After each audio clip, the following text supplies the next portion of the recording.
Some stories are too disturbing to be forgotten. Let's explore these haunting stories. Story 1. I found bloody tire tracks in my driveway. If we had a normal asphalt driveway instead of a concrete one, I probably wouldn't have even noticed it, but the bloody tire tracks stood out starkly against the pale concrete. And they were clearly coming from my vehicle. I froze in place. The golden light from the garage spilled out from behind me, illuminating them. They were dark and thick at the end of the driveway, fading to pale pink as they got to the garage. Ow. I must have hit something. I swallowed. I hated hitting animals. In fact, I'd only hit one animal in my entire life, a squirrel that ran under the tires before I could even blink. The blood was so fresh and dark at the end of the driveway. I must have just hit it on our road. I crouched to the ground, my heart pounding, fearing I'd see the mangled body of some poor raccoon or something stuck to my tires. But there was nothing, just the blood. I walked down to the bottom of the driveway and glanced around, turning on my phone's flashlight. But I didn't see anything. Just the empty street dotted with cars, lights glimmering on the houses across the street, people moving inside as they got ready for dinner. I looked down at the thick, fresh, shiny blood imprinted on the concrete. Maybe it's paint? Or a puddle of discolored water? I finally went inside, somewhat unnerved. Said a quick hi to my husband and started heating up dinner for myself. I watched the bowl twirl in the microwave, but I wasn't relaxed. The longer I thought about it, the more it didn't make sense. My husband and I had hit animals before, and we'd never made tire tracks of blood before. I mean, did a squirrel or raccoon even have that much blood? Maybe it wasn't an animal. Maybe it was a person. No. I pushed the thought out of my head. That's ridiculous. I couldn't run over someone without even realizing. But my eyes aren't on the road 100% of the time. I never check my phone, but I have to use the stupid touchscreen to adjust the heat. But if someone ran out while I was adjusting it? What if I ran them over without noticing? What if it was a child? No. There is no way I wouldn't have noticed hitting a person. Even if it was a child, I would have felt a bump. I would have seen something. I would have... "You okay?" Dave asked, walking into the kitchen. "Yeah," I muttered. Your food's been done for a while, and you've just been staring at the microwave. There's blood on my tires. For some reason." His eyebrows raised. "For some reason? I guess I hit an animal or something, but it couldn't have been far from the house because the blood would have worn off by then. But I don't see any animal out there. It's really weird." "That is weird," he said. We faded into silence. I ate some, but it still bothered me. What if I hit someone and it didn't kill them? What if they're crying for help right now, half alive, and they're going to die unless I get them help? Someone else would hear them, right? I would hear them, right? "Give me a second," I said, getting up and walking towards the garage. "Okay, sure." I walked back out to the driveway. Blood was still there, shining gold in our outside lights, but duller now as it began to dry. I swallowed. "That's a lot of blood, if it is blood at all, okay? Just shut up, get in the car, and drive." I backed out of the driveway and slowly drove down our street. If I did hit something, it wasn't far. The blood would have worn off the tires before I pulled into the driveway, if it were far. It had to be somewhere on our street, if it even happened at all. I drove slowly down our street, high beams on. I scanned every nook and cranny that the headlights barely reached. Shadows pooling under cars, a pile of leaves and sticks. I didn't see anything. Maybe you hit an opossum or something, and maybe a fox already came by and snatched it for dinner. We did have a lot of foxes. That was the most likely thing. But then, wouldn't I see a blood smear on the road? But the road was dark, so maybe not. Eerie. Either way, there was no half-dead person crying for help in the middle of the road, so my mind was at ease. I sighed and pulled back into the driveway. "You didn't hit anything. Everything's okay. Everything's fine." I was so distracted in my own thoughts that I pulled into the driveway crooked. Sighing, I put the car in reverse to fix it. No, and my backup camera. There was a dark, tangled mass at the end of the driveway. Pale limbs, dark hair, contorted in a way that looked wrong. Dark, shiny liquid seeped from the person's abdomen. No, I just drove there. That wasn't there. It wasn't. I blinked, and it was gone. I sat there for a minute, my entire body shaking. Then I put the car in park and slowly crept towards the end of the driveway, peering around the edge of the car. My legs were weak underneath me. I clung to the side of the car like a mountain climber clings to the side of a mountain, every step feeling like I would tumble down and never get up. I got closer, closer, closer. Nothing was there. The driveway was empty. No person. Just the same bloody tire tracks from when I first pulled in. I leaned against the side of the car, relief flooding me, my legs almost giving way. Just my imagination. It looked like a woman, with white clothes and dark hair. Tangled and crumped, bent unnaturally, my mind barely able to tell what exact position she'd been in. But I'd misinterpreted what I saw. Maybe a trash bag or some leaves blew by. And my brain, in its panicked state, said it was a woman who'd been run over because I was staring at that spot, the spot where she'd been lying. Right now, there was absolutely nothing there. I finally turned around and made my way towards the front of the car. But as I took a step, I saw it, on the concrete, clear as day. Hair, stay. A lock of dark hair, poking out from underneath the car. No, it can't be. I lowered myself, inch by inch. It's just a stick, dead grass. Something. My heart pounded so hard I saw stars. I leaned down, but I still couldn't see if anything was under the car. I got down on my hands and knees and took a deep breath. But I can't do this. Oh God, please, let there be nothing there. My arms and legs shook. I stared at the lock of hair, just a few inches from my hands. Not sticks, not leaves, hair. Please, no. I pressed my cheek to the concrete and looked under the car. A woman stared back at me. No, no, no. Her hand shot out and yanked me under. The concrete scraped my back. The metal chassis of the car bit into me. But she was so strong. In seconds, I was staring up at the dark metal underbelly of the car, claws digging into my arm. I was screaming. My scream sounded so small under the car.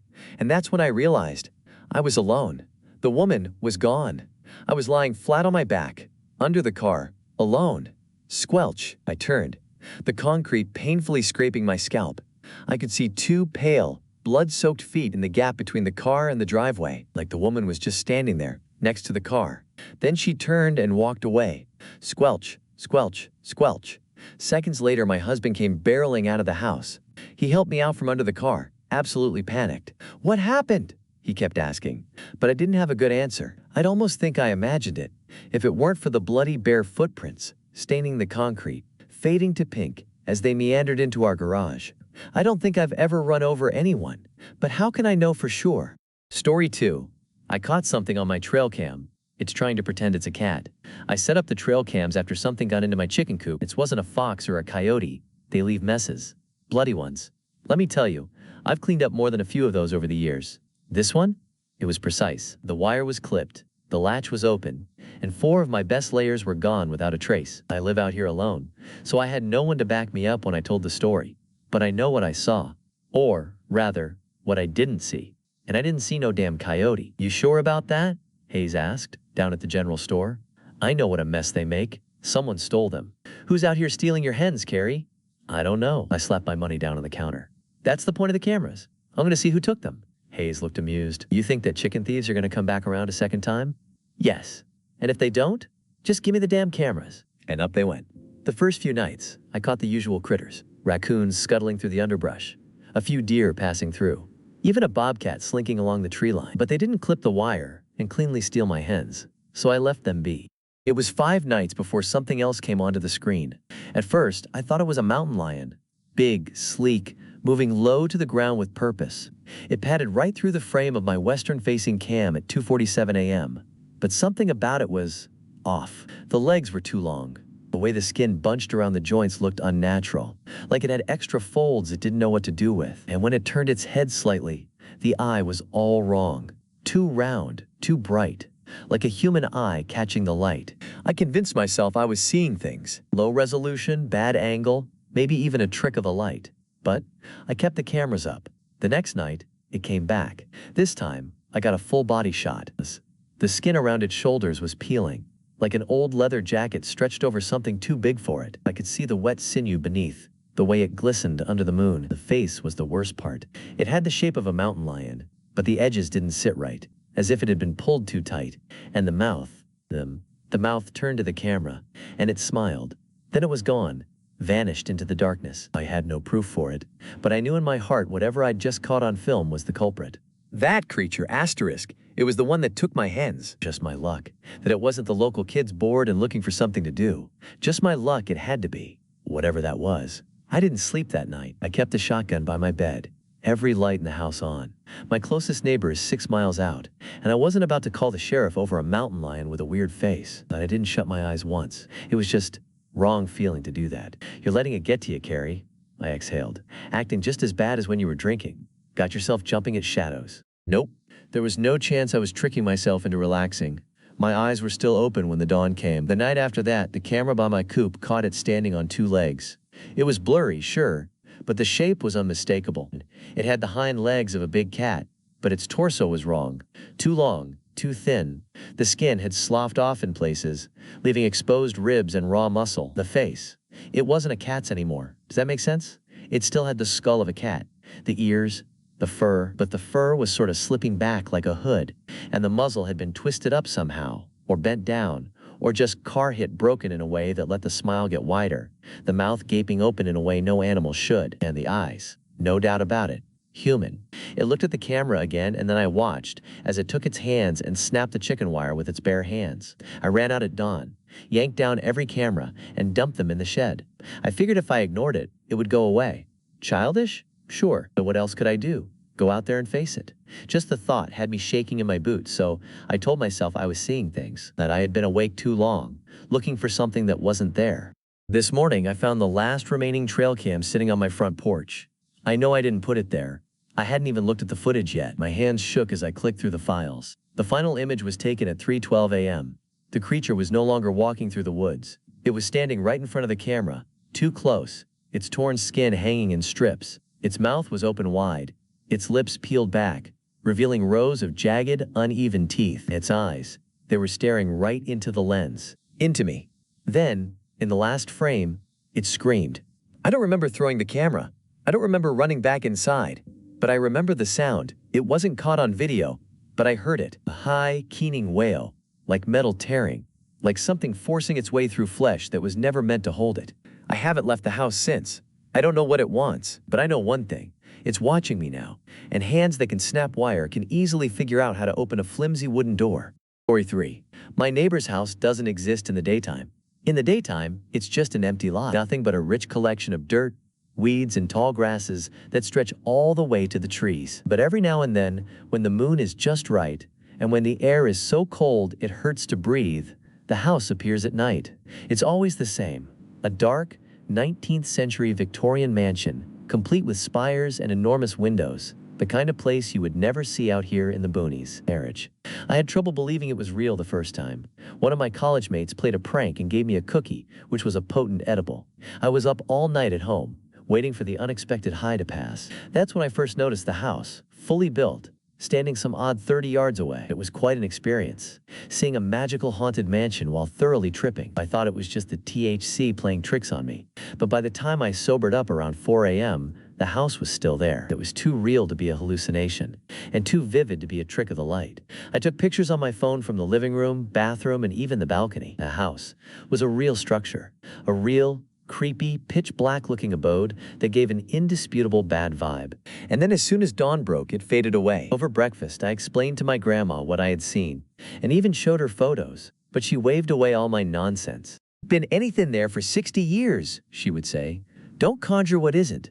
I brought it up a few more times, but Grandma would always shut it down. "We're the only ones that live on this road, Robert. Don't be ridiculous. Are you on drugs?"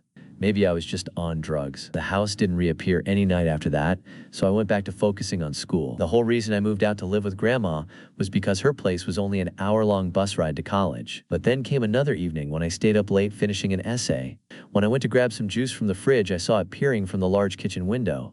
The house. It was back. This time it appeared much more alive than before. A glowing fuchsia color shined out from its innards, and there appeared to be movement behind its windows. I knew I wasn't tripping again because I was writing my schoolwork. I was sober AF. Closing my laptop, I excitedly unboxed some binoculars. That's how I saw the shadows inside.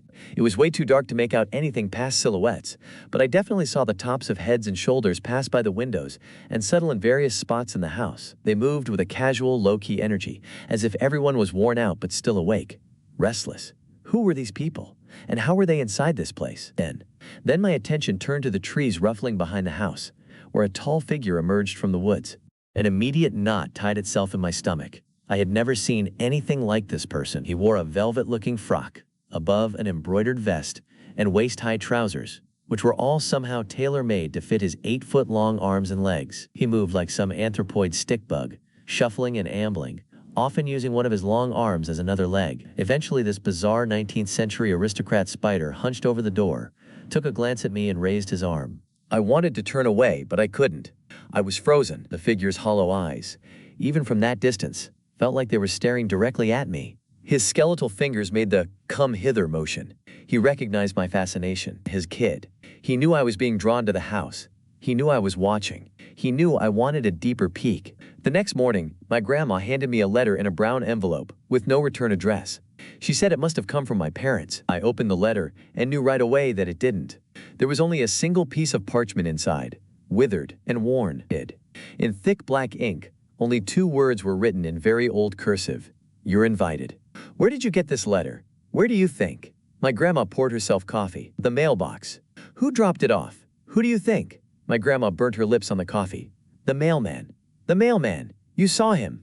Jesus Christ, Robert. Yes, the mailman. He comes every morning round 8 when there's mail. How do you think mail works? Are you on drugs? Full disclosure. Back with my parents, I did go through a phase where I was smoking a lot of pot. They told my grandma there would be 0 tolerance if I was ever caught blazing. Parents.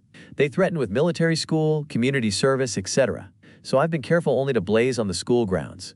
Never near grandma's. Now a Karis. No, grandma, I was just wondering about the letter is all. Nothing else to wonder about. Now eat your breakfast. Asterisk. Asterisk. Asterisk. That night, after Grams went to bed, I played some Civ 6 to pass the time, eagerly awaiting midnight. Every 10 minutes I'd check to see if that empty lot sprouted anything. But it stayed empty. By about 12:30 a.m., the house still hadn't arrived, and I was disappointed.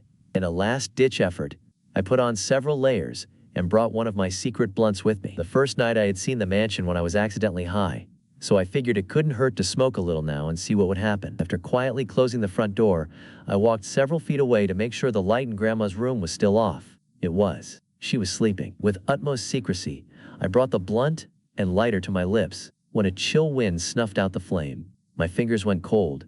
My stomach formed a knot. The house had returned now, and this time it was standing closer than ever before. Barely 3 car lengths separated my grandma's place from its front doors. It was presenting itself. I walked toward it, driven by an impulse I couldn't explain. The air was thick, almost electric. I just had to take a peek. The normally untamed weeds and bushes were now suddenly pruned and lining a cobblestone path toward the house. I walked along the polished granite pieces until I reached the first wooden step. My heart slowed. The shadows inside seemed to shift, like something was moving toward the door. I inched backward ever so slightly, keeping my eyes on the knob. A figure, tall and thin, like the one I'd seen before, stepped behind the frosted glass. Within moments, the front door swung open, and his strange limbs came clambering beneath the wooden frame. The second I made eye contact, I met the strangest, most disarming smile I've ever seen in my entire life. For a moment, it felt like I had known this man for a long time, like this guy was the uncle I used to visit each year, only I knew that couldn't be true. The smile had some kind of aura, something that emanated a fake nostalgia. I couldn't really put it in words when it was happening, but I am telling you now in retrospect. This guy had a powerful charm in between his gleaming teeth. My boy, my lad, it would appear as though you have accepted my invitation. Yes, indeed. The 19th century aristocrat spidered over to me at a somewhat alarming speed. Please, allow me to introduce myself. I am Reginald Bedingfield Hollows, Esquire, the proprietor of this fine estate. His left hand effortlessly brushed the ceiling of the awning high above us. And you, my lad, simply must come inside. We have been dying to meet you. The demand is insatiable, my good boy. Inching away, I responded in a hushed tone. Who's been dying to meet me? Your friends, inside the house. He tried to follow my gaze. They all know you, dear lad. They've been watching you for a long time. Come in, come in. Nice. I could hear faint voices coming from deeper inside. It did kind of sound like a low-key house party. Somebody was delicately playing the piano. Can I think about it? Think about it? Reginald laughed, a perfectly pitched, high society laugh. What's there to think about, my boy?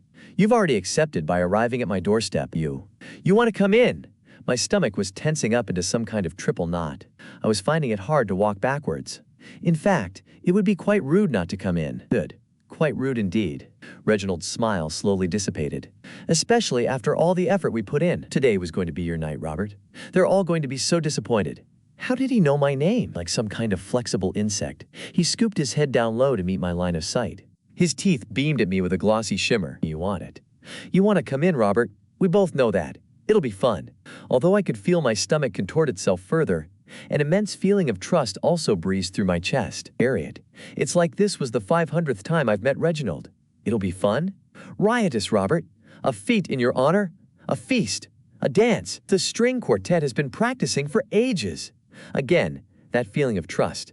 I went from being merely tipsy to fully drunk on Reginald's nostalgia magic. His arm lightly rested on my back, guiding me through the front doors. I entered the house. The air was cold, freezing in fact. I could see my breath in the dim light. Bankage. The flickering purple glow came from several gaslit sconces on the ceiling.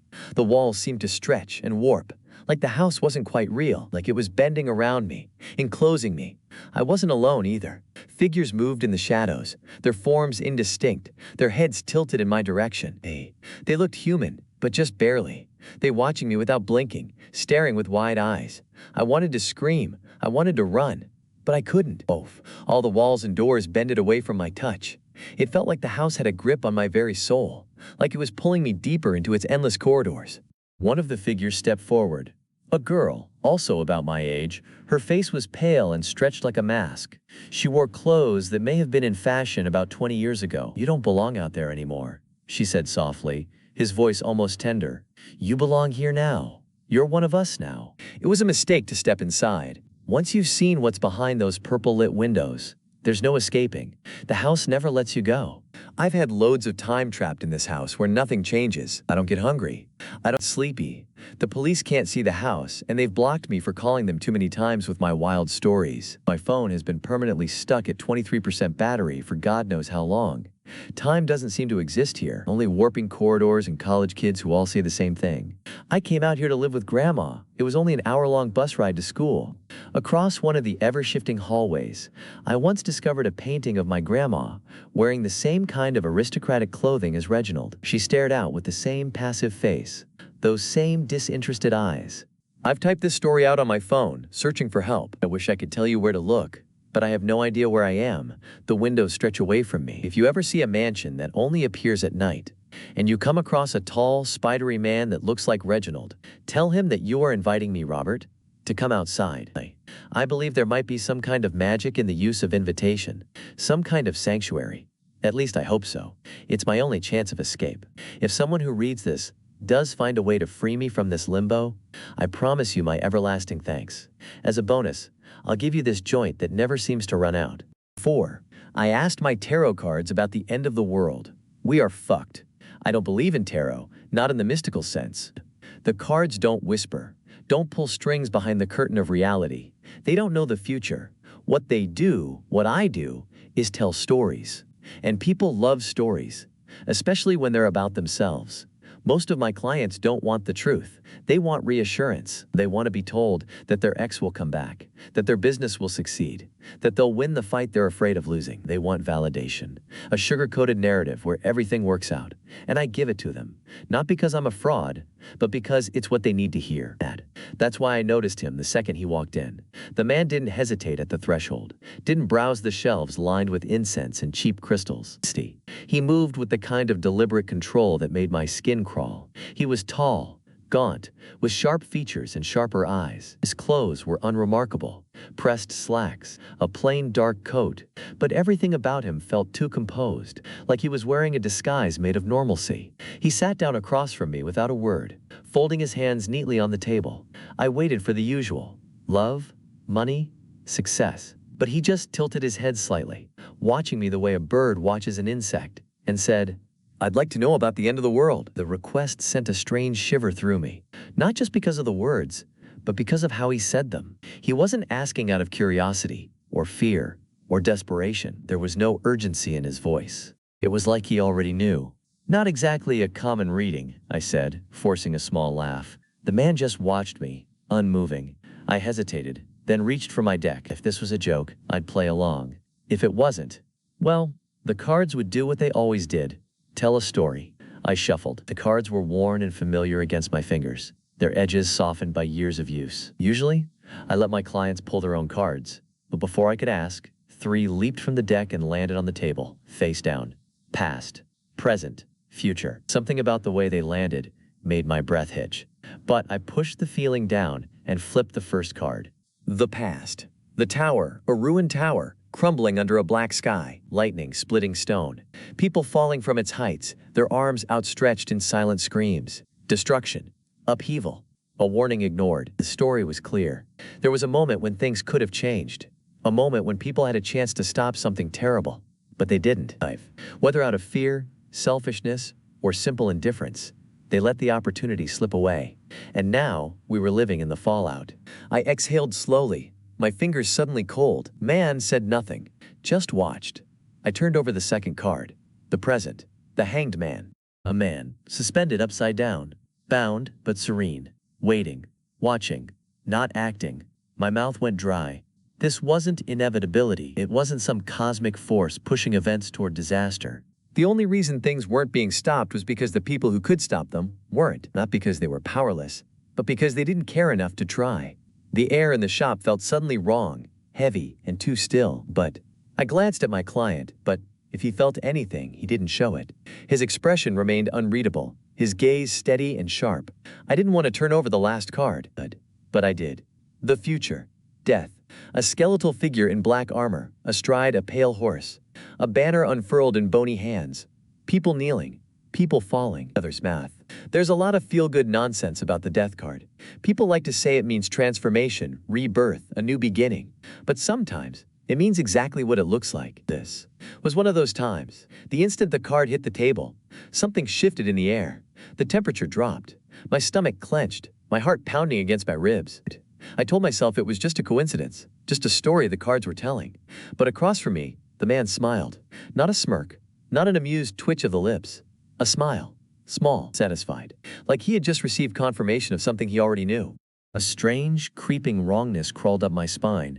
I cleared my throat, forcing my voice to stay even. That's unsettling, the man chuckled. It's good to have confirmation. That was enough. I didn't want him here anymore. I didn't want the cards in front of me. I didn't want to know what the hell he had been looking for in that reading. I'm ending the session early, I said, sweeping the cards back into the deck. No charge. He didn't argue. He stood smoothly, reached into his coat, and placed a few crisp bills on the table. Too much. More than the cost of the reading. I stared at the money. When I looked back up, he was already walking toward the door. But just before stepping outside, he paused, turned, and with that same unreadable smile, he met my gaze and said, "See you around." Then he was gone. I sat frozen for a long time, staring at the empty doorway. The air still felt off, like the room itself had inhaled and forgotten to exhale. I swallowed hard, my mouth dry. My hands were cold. Finally, I forced myself to move. I reached for my deck, ready to put it away, but hesitated. The death card was still on the table. I turned it over, face down, and pushed the deck aside. Then I grabbed the cash the man had left and shoved it into the drawer beneath my desk. I didn't count it. I didn't care. I just wanted to stop thinking about the feeling that had crept into my bones when I turned over that final card. I don't believe in tarot. Not in the mystical sense, but that night, I locked up early. I didn't touch my deck again. Story 5. I haven't slept in 20 years. Tonight, that changes. When I was 10 years old, I drowned in a lake. I was gone for 8 minutes. No pulse. No breathing. The doctors said it was a miracle. I survived without brain damage, let alone survived at all. My parents called it divine intervention. They were religious after all. But I wasn't the same after that day. Not just because of the flashbacks, or the fact that I stopped going near water entirely. Hell, I couldn't even shower for weeks after. I know. Gross. But something else was wrong. I stopped sleeping. Completely. At first, the doctors thought it was trauma. My body was flooded with adrenaline, making rest impossible. They ran tests, kept me overnight in sleep studies, even put electrodes on my head to monitor brain activity. But the results just confused them. My brain acted like it was sleeping. It cycled through REM patterns. My body entered the rhythms of someone in deep sleep, but I was awake, fully aware of every passing second, every movement around me. I should have been exhausted, delirious, unable to function, but I wasn't. I never felt tired. I never needed sleep. It should have been a real gift. That's what people told me when I got older. Imagine all the time you have now, they said. No wasted hours. And think of all the hobbies.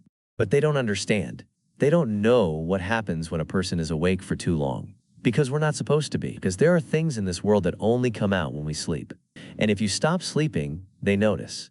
At first, it was small things. I'd see flickers in my peripheral vision, shadows that disappeared when I turned my head. I thought it was just exhaustion manifesting in weird ways, except I never felt exhausted. Then, The whispers came. I'd hear them at night, murmuring just below the threshold of comprehension. If I turned on the lights, the voices stopped. If I played music, they slipped beneath the sound waves. No one else heard them. No one else understood what was happening because, well, it was just so inconceivable. I mean, you see it in horror movies, but those are just movies. Then, they started getting closer. One night, when I was 16, I woke up to find a man standing at the foot of my bed. This was the first time I had seen them. He was tall and thin, dressed in a black suit that looked soaked through, as if he had just climbed out of a lake. His face was wrong, not distorted, not monstrous, just wrong. Like something had copied a human face but got the details slightly off. His lips were too thin, his nose too sharp, too long, his skin too smooth. But his eyes weren't there at all.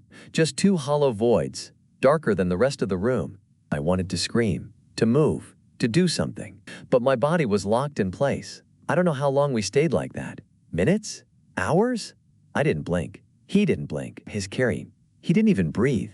And then, just as the sun began creeping through the blinds, he vanished. Like I wasn't even worth his time. Like he was just checking on me. Weckies. Watching over me, making sure I was safe. After that, I saw them everywhere. A woman, in the reflection of my bathroom mirror when I got up in the middle of the night, watching me with her mouth stretched too wide, like she was screaming in silence. A child sitting on the floor of my room at 3 a.m., smiling as he looked at a toy car dripping in water. A thing, a shape I can't even describe because it was wrong in ways my brain couldn't comprehend. Perched on my ceiling, its head crooked like a broken marionette. They never moved when I looked at them directly, just watched. One night when I was 18, I got brave, or stupid, enough to whisper, "What do you want?" The man in the soaked suit smiled, slow, knowing, "You're not supposed to be here." I didn't want to know, but I do know this. Every night, people all over the world close their eyes and sleep peacefully, unaware that something watches over them, keeping them safe, because something does. And I think I was supposed to die in that lake. I think whatever governs the space between wakefulness and sleep, the thing that lets people drift into unconsciousness safely, I think it missed me that day. I don't think I was supposed to come back. And now I'm stuck, awake in a world where I was never meant to stay. Because sleep isn't just rest, it's protection. Stay awake too long, they start to notice. They realize you can see them. And now, after 20 years of sleepless nights, the whispers have changed. Not a warning, not a threat, just a fact. Time's up. I don't move. I don't breathe. Because for the first time since I was 16 years old, they moved. The man in the suit tilts his head, just slightly. The woman in the mirror curls her too wide mouth into a smile. The child on my floor stops smiling. And the thing on my ceiling, it climbs down. They were never watching over me. They were waiting. And now, I finally understand. I wasn't supposed to come back that day, and tonight, I won't. Story 6. I can't shave anymore. I know what the title sounds like, but I can assure you that I am not a teenage boy freaking out about puberty. I truly am in a position where I can't shave. Not just my face, but everywhere. My arms, chest, legs, even the hair on my head, it's changing, and I can't stop it. This has gotten so far out of hand that I figured I may as well look online, in case anyone might know anything about my condition. I was born with very pale hair, not quite albino, but very light all the same. My skin and hair both have always had very little pigment. My hair is almost white, and my eyebrows and eyelashes are nearly invisible. Most days, if I go out without sunscreen, chances are I'll come home colored like a tomato from sunburns. In fact, I was even bullied throughout my childhood because of my appearance. I had a hard time making friends because my parents insisted I stay inside most days. Well, if I'm being truthful, I was bullied because I was a sickly-looking kid with a lisp who liked anime. But my appearance and fragile skin definitely did not help me. I got used to it, of course. And it doesn't bother me anymore now that I'm an adult. But a few weeks ago, I noticed that the hair on my face was darker than usual.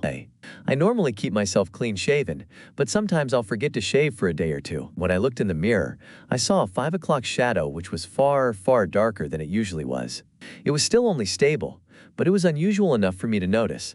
I shaved it off with no issue and forgot about it until the next week. Normally, I live by somewhat of a schedule. I need to shave maybe once every 2 or 3 days, but after I started noticing the darker stubble, that time began to shrink. I needed to shave every 2 days, then every day, then twice, daily. It got to the point where I thought about growing a beard just to be done with it. But I didn't want to give up. I went to my doctor and explained my situation to her. She, At first, assured me it was likely nothing, but she recommended I keep a track of how many times I needed to shave for 1 week.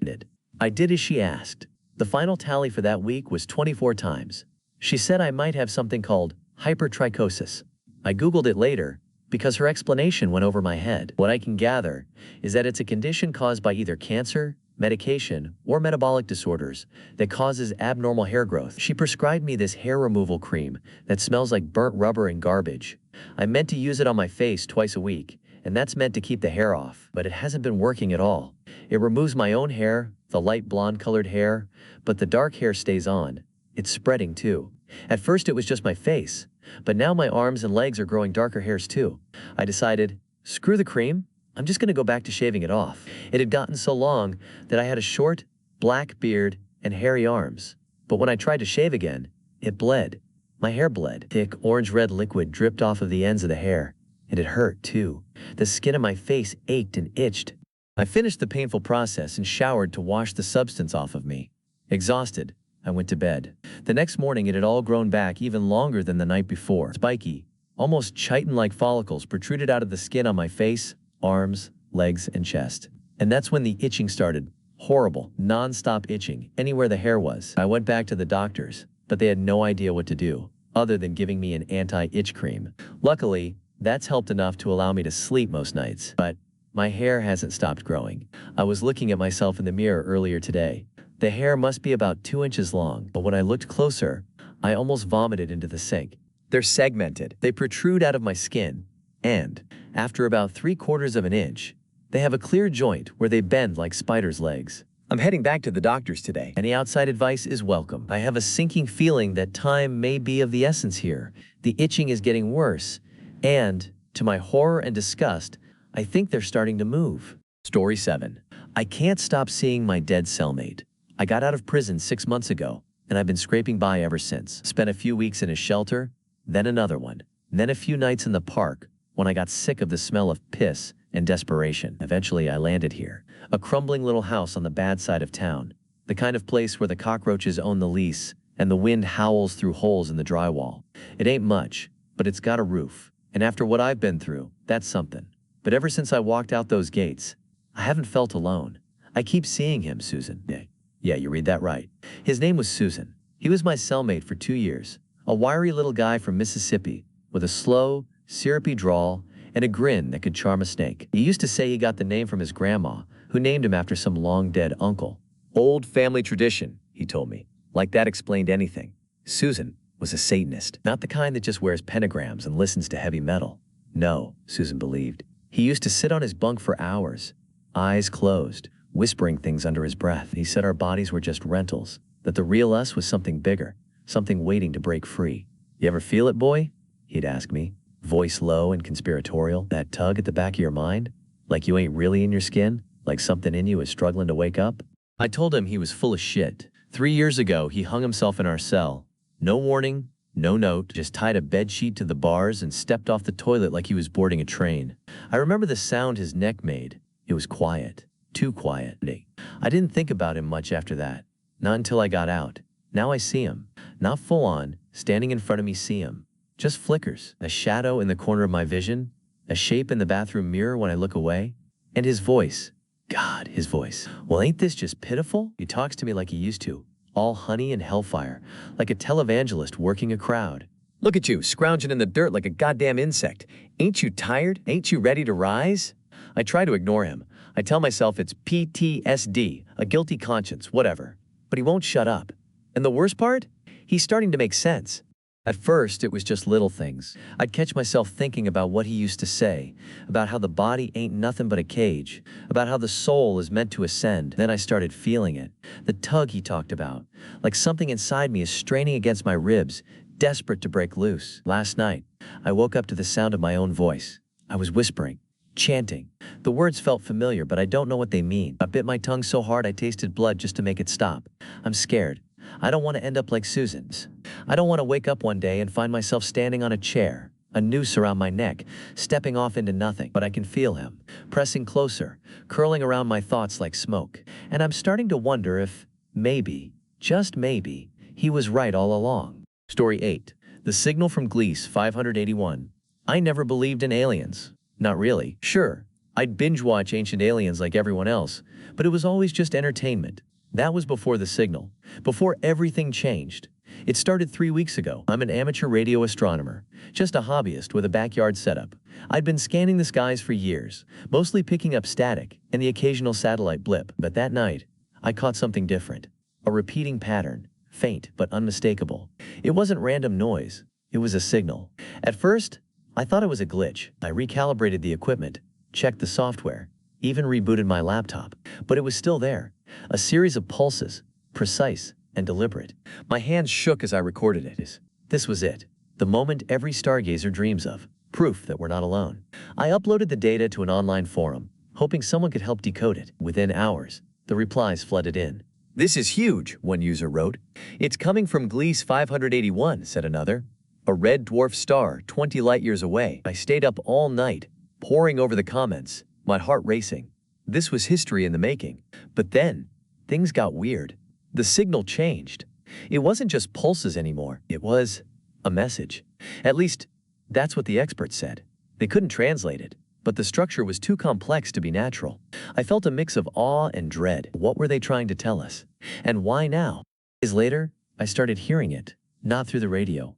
In my head, a low hum, like a distant engine. At first, I thought it was stress. I hadn't slept much since the discovery. But the hum grew louder, more insistent. It wasn't just noise, it was a voice. Or something like a voice. It didn't use words, but I could feel its meaning. It was calling me. I tried to ignore it. I stopped using the radio, unplugged everything. But the voice didn't stop. It was always there, whispering, tugging at the edges of my mind. I couldn't eat, couldn't sleep. I was losing myself. Then, the dream started. I was standing in a vast, dark chamber. The air was thick, almost liquid. In the center of the room was a machine, a massive, pulsating thing covered in shifting patterns. It looked alive. The voice was louder here, echoing in my skull. "Come closer," it said. Not in words, but in sensations. I could feel its hunger, its curiosity. It wanted to know me, to understand me. I woke up screaming. The dreams came every night after that. Each time I got closer to the machine, I could feel its presence, cold and alien, probing my thoughts. It was studying me, learning. I tried to fight it, to shut it out, but it was too strong. It was inside me. Last night, I couldn't take it anymore. I went back to the radio. Maybe if I sent a signal, I could reason with it, beg it to leave me alone. Tune the equipment to the same frequency, my hands trembling. The hum in my head grew louder, almost deafening. I pressed the transmit button. "Please," I whispered, "stop." Silence. For a moment, there was silence. Then, the machine appeared. Not in the room, in my mind. It filled my vision, its patterns shifting faster, more violently. The voice was a roar now, overwhelming, consuming. I fell to my knees, clutching my head. It was too much. I was going to die. But then, it stopped. The machine vanished. The voice was gone. The room was silent. I sat there, shaking, tears streaming down my face. I don't know how long I stayed like that. Hours, maybe. But when I finally stood up, I knew it was over. I haven't heard the voice since. The signal is gone too. I've checked every frequency, every channel. Nothing. It's like it was never there. But I know it was real. I can still feel it, deep inside me. A faint echo, a shadow in my mind. It's watching, waiting. I don't know what it wants, or why it chose me. But I know it's not done with me. Not yet. I don't sleep much anymore. When I do, I dream of the machine. And I know, one day, it will call me back. Until then, I wait, and I pray it doesn't find someone else. Story 9. The Shadows of Appalachia. I had just bought a few acres after my husband had passed and settled into what would have been our dream retirement home. As I stepped out onto my porch, sipping my morning coffee, I noticed a lone deer grazing in my front yard. Its brown eyes seemed to lock onto mine, and for a moment, we just stared at each other. She was a beautiful buck. I brushed it off as mere curiosity. After all, deer were common in Virginia's rural area. Weeks passed, and I began to notice strange occurrences around my home. Sometimes, tools would go missing, only to reappear in strange places. Or I would hear whispers in the wind, faint but unmistakable. And then, there were the shadows, dark, twisted, almost human-like shapes that seemed to move of their own accord, darting around the edges of my vision. On a crisp Sunday night, I was closing the curtains, And that, when I caught a glimpse of the deer standing farther back than usual, near the tree line. Its eyes seemed to gleam in the fading light, and for a moment, I could have sworn I saw something else standing just beyond it, a darker shape, tall and imposing, that seemed to blend seamlessly into the trees. My heart skipped a beat as I spun away from the window, my mind racing with questions. What the hell was going on? Why the hell is this deer behaving so strangely? And what the fuck was that other presence lurking just out of sight? I tried to shake off the feeling of unease, telling myself I was just spooked. But the image of those piercing eyes and the dark shape beyond lingered in my mind. I knew I wanted to get to the bottom of this, but did I really need to solve this mystery? As I turned to head back to my routine, I couldn't shake the feeling that I was being pulled into something much larger and much more sinister than I could have ever hoped for. That night I barely slept, my ears straining to pick up any sound that might indicate what was going on. Just as the first light of dawn was creeping over the horizon, I heard something. A low, rustling sound, like leaves being disturbed. I froze, my heart pounding in my chest as the sound grew louder. Then, the window creaked open, and a cold breeze swept into the room. I spun around, my eyes scanning the darkness, and that's when I saw it. The same deer, standing in my bedroom, its eyes glowing with an otherworldly light. I tried to scream, my voice was frozen in my throat. The deer began to move closer, its eyes fixed on me with an unspeakable hunger.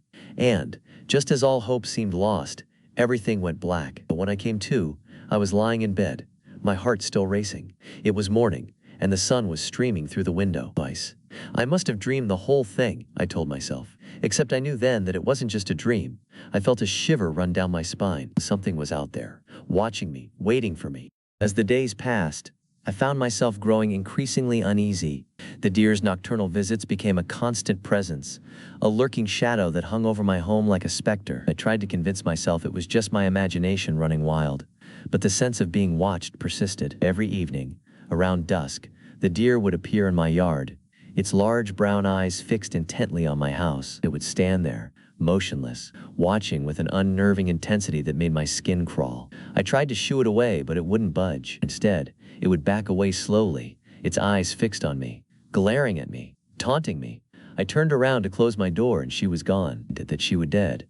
It's as if it had disappeared, but I knew that she would be back. And next time, I had a feeling that she wouldn't be alone. I stopped going out as much. I didn't look out the windows. I couldn't bring myself to make a huge mistake. Sunday rolls back around, and I woke up to the sound of rustling leaves and snapping twigs. I looked out the window, and my heart nearly stopped. There were hundreds of deer in my yard, their eyes shining like a sea of lanterns. They were packed tightly together, their bodies swaying gently in the breeze.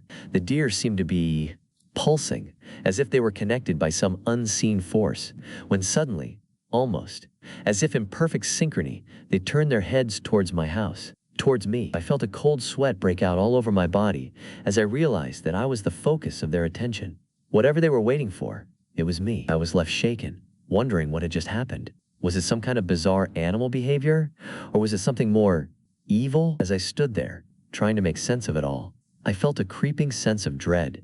Months passed, and the deer's behavior became increasingly erratic. They would appear in my yard at all hours of the night, their eyes glowing like embers in the dark. They seemed to be patrolling the perimeter of my property, as if they were guarding something. For a while I felt safe, but it soon faded and I became more weary. It started to feel like I was under siege, with the deer gathering in my yard like an army of sentinels. I couldn't sleep at night, my ears just begging to catch the sound of their hooves on the grass. Soon, the leaves changed colors, and September hit. I saw something that made my blood run cold. As I looked out the window, I saw one of the deer approaching my front door. It sniffed at the threshold, its ears twitching nervously. Suddenly, it let out a high-pitched bleat, and the other deer forcefully gathered in the yard, turning to face my house in complete unison. They seemed to be waiting for something to happen, their eyes fixed on my front door with an unnerving intensity. As I stood there, my eyes fixed on the figure beyond the tree line, I felt it again, a sense of dread washing over me. The deer, still motionless, seemed to be waiting for something to happen, their eyes fixed on the figure with an unnerving intensity. The figure, shrouded in darkness, didn't seem to be moving, just stood there, its presence seeming to fill the entire yard. Yet I couldn't make out any features. The only thing I could sense was its eyes on me, boring into my skin. Suddenly, the lead deer took a step forward, its hooves clicking on the pavement. The others eagerly followed, their eyes fixed on the figure as they moved closer. A sense of unease growing inside me, as if I was witnessing a scene from a horror movie. A deer, now gathered at the edge of the porch, seemed to be waiting for the figure to make its move. I, on the other hand, was frozen in terror, unable to do anything but watch as the events unfolded before my eyes.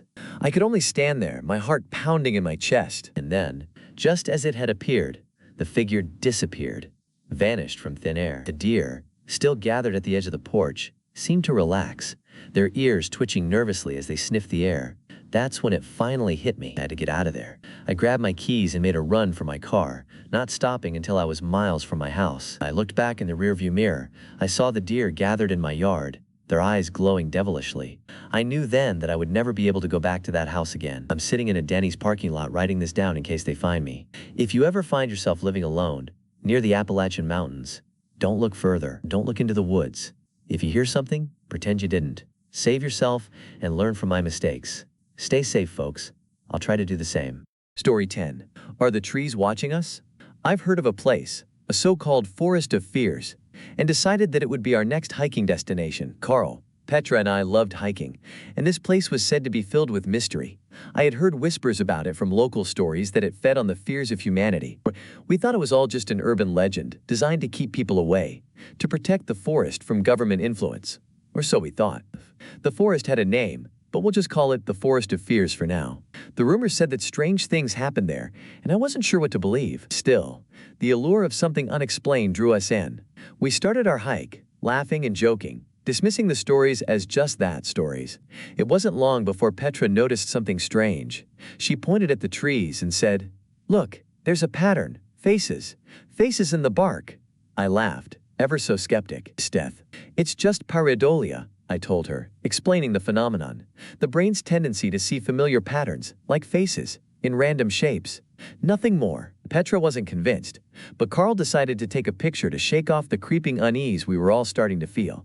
He grinned, holding up the phone, and we posed. "Wait, look at this," he said, sounding rather terrified.